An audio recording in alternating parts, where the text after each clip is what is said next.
Abagaba, Donna, could you please tell me about work experience, especially in Minangkabau women's situation? I'm fine, thank you. My name is Donna. I was joined the researchers in 2008. They have research here in Minangkabau called the Women Empowerment in Muslim Context. At this research,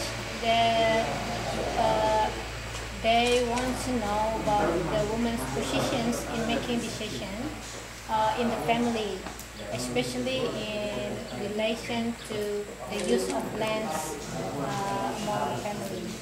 So I was working with the principal researchers for about 3 months.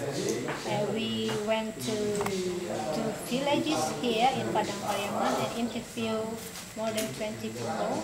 Most of them are women.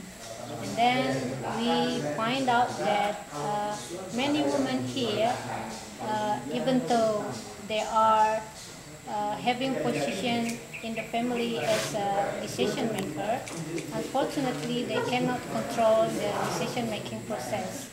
So not every woman participated in decision making process in their own family. Usually the man who called the mama, the mother, sister, take this part to make decision making, especially in managing the land and the property. So the research ended in 2009. Oh, can I ask a question too? And can you please tell us about the Minangkabau system, cultural system? Okay. What is interesting about Minangkabau cultural system is that we have the matrilineal system. It will give the family bloodline to the mother's side. So every children in the family belongs to the mother family. Like in the poster you can see, if a woman marry a man and they have some children, so the property of the family will pass to the woman. First it will pass to the mother. When the mother dies, it will pass to the daughters. And when the daughters has children, the daughter of the daughter will have the opportunity to inherit the property. And for the male, only can inherit the title. So the mother's brother that we call mama usually has a role as the manager to manage this property. And then he should consult to all the women in the family, starting from the older to the younger, before making decisions that related to the inheritance. I know. Yeah. So from this chart, we can see the ideal concept of Minangkabau culture is, can you click this poster please? That we are developing democracy and egalitarian concept in our system. So it means that everyone in the family has opportunity to describe and to explain their thoughts about what is good for the family, and the mama and the elder should listen to all the people in the family before making decisions. Things like that. Oh, thank you. I know. Thank you. And can I ask you three questions? Is how is the difference between urban and suburban in poverty? Okay. If we go to the urban community, we can still see the more pure practices in the ideal concept. Because there are the local people that are not mixed with the outsider who come and stay in this in their village. But if we go to the suburban, usually this is the location where many people come from other location, like other districts in this province, and then they are developing new family in this suburban area. So it's more nuclear family system practiced in the urban rather than in urban area. So you will see the difference between how they manage their family, because they are not managing the property that come from the ancestor, but they are managing the property that come from the parents. So it will different. If you see in the urban, they are managing the property that come from the ancestor, not from the parents.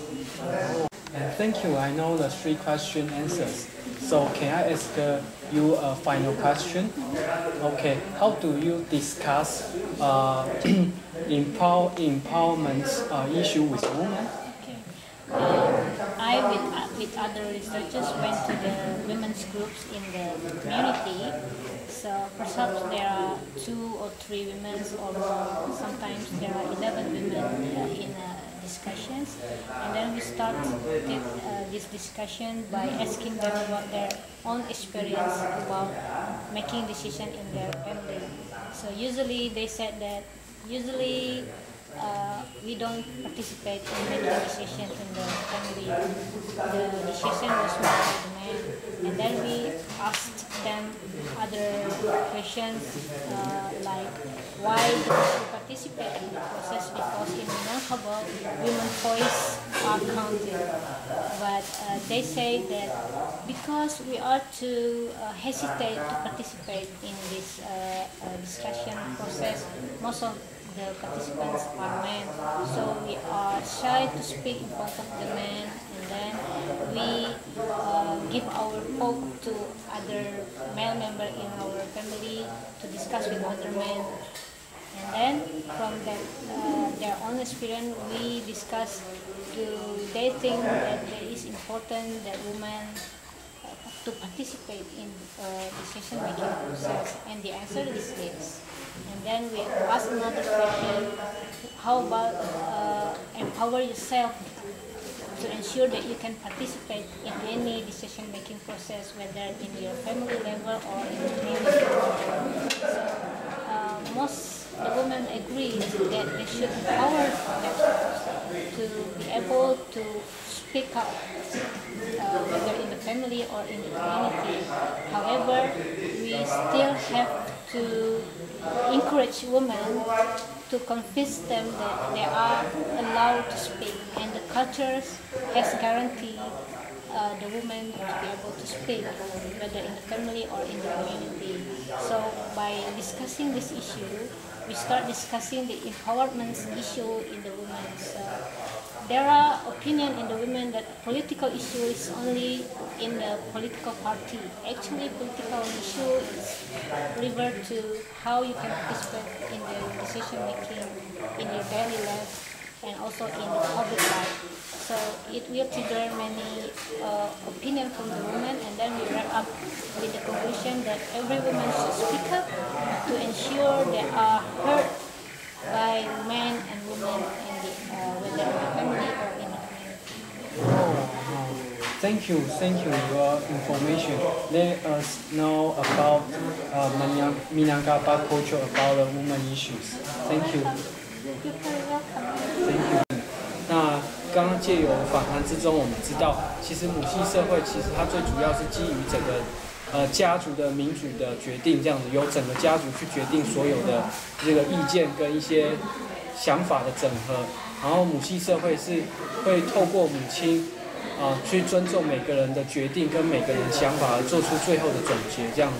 那所以呢，它是基于民主的方式治理整个家庭，而不是一个人去决定所有家庭的所有的大小事务，让我学习到很多。谢谢各位。